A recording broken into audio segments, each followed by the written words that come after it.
Halo, perkenalkan nama saya Fabian Ardi dengan NIM 64241995. Teman, perkenalkan nama saya Yuan Swastigia, NIM 64242096.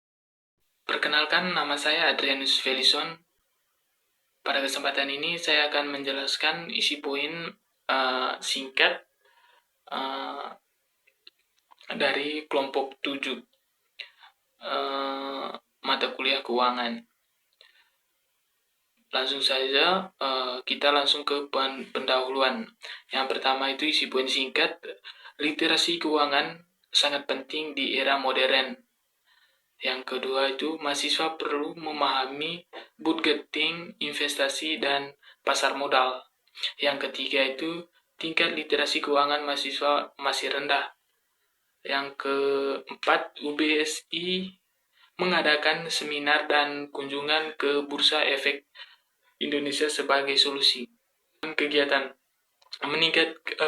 meningkatkan pemahaman literasi keuangan mahasiswa. Yang kedua itu memberi pengalaman langsung melalui kunjungan Bursa Efek Indonesia.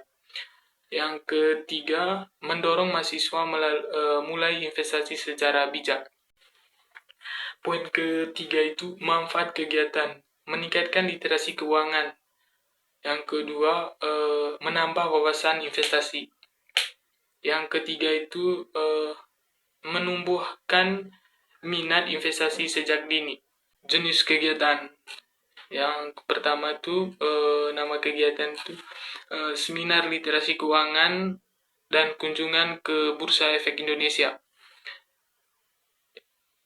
Jenis kegiatan. Yang berikutnya seminar edukatif. Keempat itu kunjungan edukatif pasar modal. Baik, sebagai lanjutannya yaitu pertama, waktu dan lokasi. Kegiatan pertama yaitu seminar literasi keuangan yang dilaksanakan di UBSI Kaliabang dimulai pukul 13 sampai dengan selesai. Kemudian lanjut dengan kunjungan ke Bursa Efek Indonesia atau BI yang berlokasi di Jakarta, dimulai sejak pukul 7.30 hingga selesai. Kedua kegiatan ini bertujuan untuk menambah wawasan dan pengalaman langsung terkait dunia keuangan dan investasi. Baik, lanjutannya yaitu materi seminar. Slide ini menjelaskan materi yang akan dibahas dalam seminar. Materi pertama yaitu budgeting, yang menekankan pentingnya perencanaan keuangan agar keuangan lebih terarah. Materi kedua yaitu investasi yang meliputi pengenalan saham, obligasi, dan reksadana. Dilanjutkan dengan manajemen risiko, trendline, serta pengenalan aplikasi POEMS sebagai sarana investasi. Kemudian lanjut budgeting atau perencanaan keuangan. Slide ini membahas manfaat perencanaan keuangan.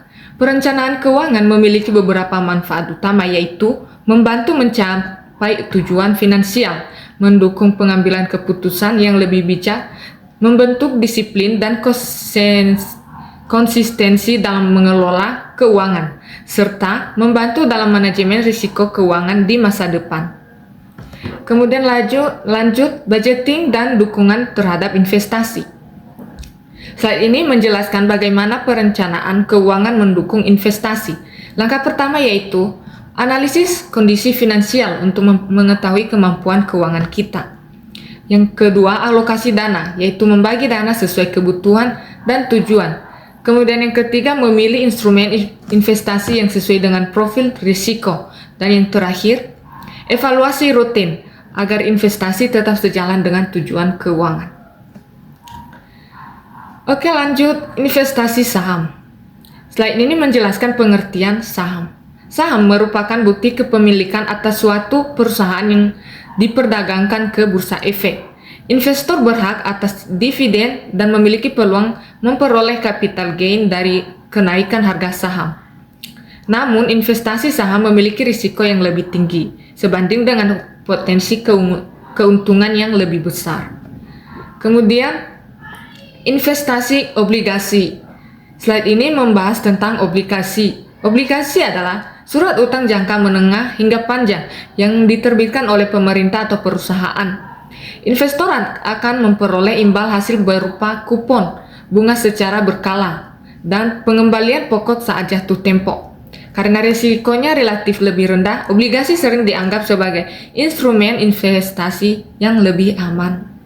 Lanjut, investasi reksadana. Reksadana adalah wadah investasi yang menghimpun dana dari banyak investor dan dikelola oleh manajer investasi profesional.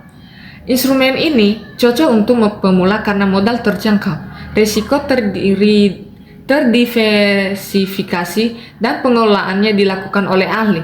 Dana reksadana diinvestasikan ke berbagai instrumen seperti saham, obligasi, atau pasar uang. Manajemen risiko. Dalam investasi, kita bisa membagi manajemen risiko menjadi 3 bagian. Yang pertama adalah diversifikasi portofolio, yaitu jangan menaruh semua telur dalam satu keranjang. Sebarkan dana ke berbagai instrumen seperti saham, obligasi, reksadana, atau emas agar kerugian di satu aset bisa ditutup oleh keuntungan di aset yang lainnya. Yang kedua adalah stop loss order. Apa itu stop loss order? Yaitu kita menentukan harga batas bawah. Jika harga saham jatuh ke harga itu, maka sistem akan otomatis menjualnya untuk menjaga kerugian yang lebih besar. Contohnya, menjual saham dengan harga 1000 jika turun dari 1200. Yang ketiga adalah rebalancing portofolio. Apa itu rebalancing portofolio? Kita menyesuaikan kembali alokasi aset secara berkala. Jika saham Anda naik, misal jadi 70% dari portofolio, kita menjual sebagian untuk kembali ke target 50% saham. Lalu, investasikan ke aset yang porsinya turun. Dalam investasi, tentunya kita para trader tidak asing dengan yang namanya chart. Dalam chart itu ada yang namanya trend line. Apa itu trend line? Trend line adalah garis lurus pada grafik harga yang menghubungkan dua atau lebih titik harga penting untuk menunjukkan arah tren pasar secara visual yang membantu trader untuk mengidentifikasi momentum naik atau uptrend ataupun turun downtrend atau datar atau sideways, serta memprediksi level support dan resistance untuk pengambilan keputusan trading. Trendline ini dibagi menjadi 3 bagian. Yang pertama itu adalah uptrend.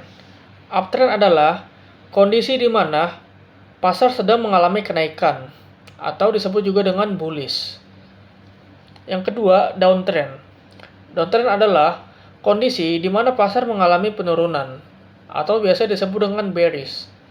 Yang ketiga, sideways. Apa itu sideways?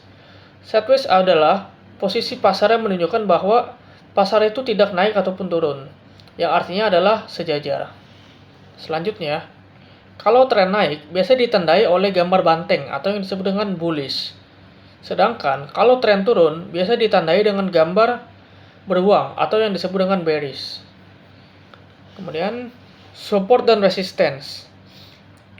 Apa itu support? Support adalah level harga di mana tekanan beli ataupun permintaan cukup kuat untuk menahan penurunan harga dan cenderung membalikkan ke arah atas. Sedangkan resistance ataupun perlawanan adalah level harga di mana tekanan jual atau penawaran cukup besar untuk menghentikan kenaikan harga yang berpotensi untuk membalikkan arah ke bawah. POEMS. POEMS ID adalah platform trading saham dan reksadana online yang terintegrasi pertama di Indonesia dari Philips Sekuritas Indonesia yang memungkinkan nasabah bertransaksi berbagai instrumen investasi hanya dengan satu akun, lengkap dengan data pasar, analisis, rekomendasi, serta fitur canggih untuk mempermudah investasi secara mudah, aman, dan efisien melalui aplikasi mobile. Kemudian, di sini adalah cara bagaimana kita menggunakan aplikasi POEMS. Yang pertama adalah kita tentunya harus membuat akun POEMS terlebih dahulu. Ketika kita sudah membuat akun POEMS, kita bisa memasukkan POEMS ID dan juga password. Setelah kita masuk ke menu halaman, kita bisa klik Trading Equity untuk melihat saldo kita. Tentunya kita harus melakukan deposit terlebih dahulu untuk menemukan saldo kita. Jika kita sudah melakukan deposit, kita di sini bisa mencari saham ataupun reksadana yang kita inginkan. Seperti contoh di sini adalah saham Bumi. Setelah kita menentukan saham yang sudah kita pilih, kita bisa membeli saham tersebut, dan ketika sudah naik, kita bisa menjual tersebut dan mendapatkan keuntungan.